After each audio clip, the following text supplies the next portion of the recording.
All right, good morning, children. It's our Children's Praise video here for our catechism question. The question I want you to consider today is actually question number 16 from the catechism. You'll see it there at the bottom of the screen. It's a pretty long one, so try your best to pay attention. We're going to learn, the main question is, why are we broken? We have sin. Sometimes we say that means we're broken, or we have problems in our mind and in our soul. And here's the answer. This is why.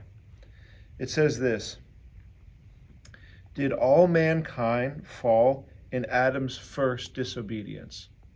So the question is, all mankind, everybody that ever existed, did we fall when Adam fell? Remember we learned about Adam in the garden? And the answer is this: since the covenant was made not only for Adam, but also for his natural descendants, all mankind sinned in him and fell with him in his first disobedience. Now that's a really long answer, so I'm going to take a minute to try to really explain it so some of these big words make sense. The first word is the word covenant, and covenant just means promise. And natural descendants, we know what that means because you are a descendant, means you're a child of your mom and dad. So that's all that means, just to be a child. So now, let me try to rephrase that so it makes sense. Since the promise that God made, which was life or death, was not just given to Adam, but to everybody that came from Adam, which is all of his children, which is you and me and everybody that's ever existed, came from Adam as their children. Because that promise was given to all of us, not just Adam, but all of us together, there's a way we need to understand that Adam's sin was our sin. Because when he sinned and he fell, we sinned and fell with him. Even though you and me, we weren't actually there at the time. So, this is a big principle I want you to understand. And it's not that easy to understand because we normally don't think this way. So, if I do something bad, that means it's my fault. And if someone else does something bad, that's their fault, right? So if you have a brother or sister, or maybe a friend here in your children's praise, what if they did something bad? Does that make it your fault? We would say no. Or if you do something bad, does that make it your friend's fault? No.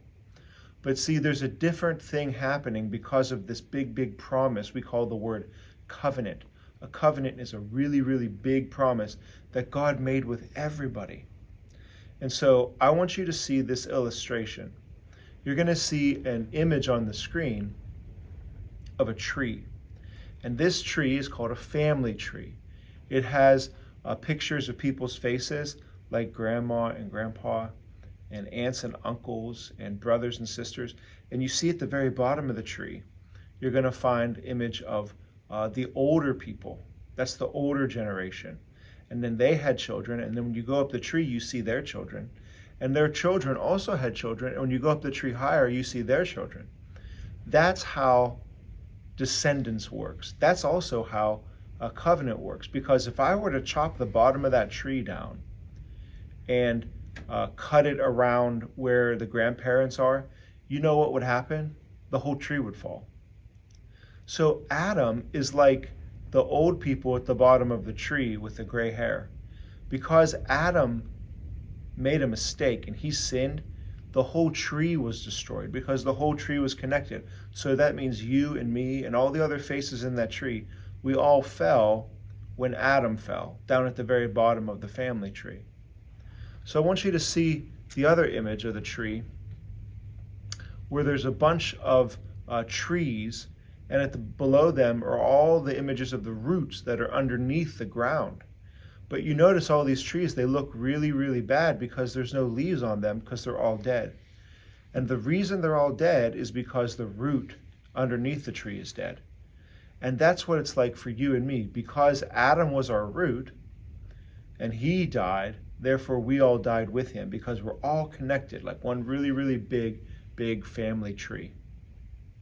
So I want you to see this last image which is the image of this family tree with no names and no faces. And I want you to understand that Jesus is making a new family tree, and he is the beginning of a new tree. At the very bottom, his name would say Jesus, and then all our names would be in those white spots where we would be part of him because we're believing in Jesus as our Lord. So, with that making a little more sense, let me read this Bible verse from Romans 5. It says this in Romans 5:12. Therefore, just as sin came into the world through one man, and death through sin, so death spread to all men because all sinned. You see, sin came into the world through Adam, and because of his one sin, we actually all sinned with him, and so death spread to all of us because of that one man who sinned. And then one more verse where it says in verse 16, Romans 5:16, the free gift is not like the result of the one man's sin. For judgment followed one trespass and brought condemnation, but the free gift followed many trespasses and brought justification. So, I want you to understand that the judgment of Adam is like one tree, and it brought condemnation, and everybody in the tree died. But then Jesus came, and he gave his life for you, and he started a new family tree, so that everyone that is in his family tree can have life with him.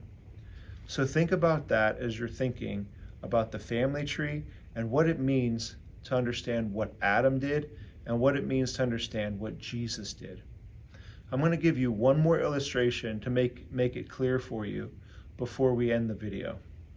Now see, here is some red dye, and this is a symbol of Adam's sin.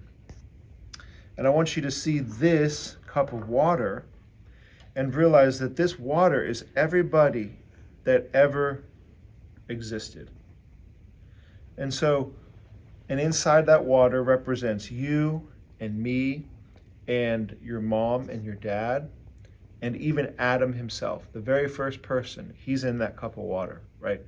So because Adam sinned, what happened is sin entered into humanity, right? But look what happened with the sin. Did it stay just in one spot? Right? Actually, all the water's red now because of one sin. That's called being dirty. We say sometimes polluted or corrupted, but the simple word for it is dirty. We're all dirty because of Adam's sin. But the thing that Jesus has done for us is he simply got rid of this whole entire cup of sin. And he made a new cup. And you and me are in there, and we're clean. We have no stain because of Jesus. So I want you to understand these two cups. This is the cup for Adam, and we're all sinful and dirty and stained. And this is the cup of Jesus. So if you choose to trust in Jesus, you're clean. If you don't, you're still dirty with Adam. So remember these cups. That way you can understand what we mean when we say, we all fell when Adam fell.